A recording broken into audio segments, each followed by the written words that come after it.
Hi friends, भाजीला जर घरामध्ये काही शिल्लक नसेल तर हुबा कट करून बारीक कांदा घ्यायचा, त्यामध्ये बारीक कट केलेली कोथिंबीर, लाल तिखट, चवीनुसार मीठ, हळद हे सर्व छान असे कांद्याला लावून घ्यायचे।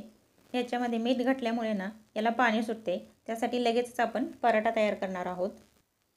गव्हाच्या कणकेचा एक गोळा तयार करून पिठात बुडवून त्याची चपातीसारखे लाटून घ्यायचे। लाटून झाले की या चपातीवरतीच आपण कांद्याचे जे सारण तयार केले होते ते पसरून घेऊन याचा गोल असा रोल तयार करायचा। हा तयार केलेला रोल हा मधून असा कट करायचा, जसं आपण लच्छा पराठाला करतो तसंच, आणि हा पिठामध्ये बुडवून लाटून घ्यायचा। लाटून झाले की गरम गरम तव्यावर तूप किंवा तेल बटर लावून खरपूस रंगावर दोन्ही बाजूनी भाजून घ्यायचे।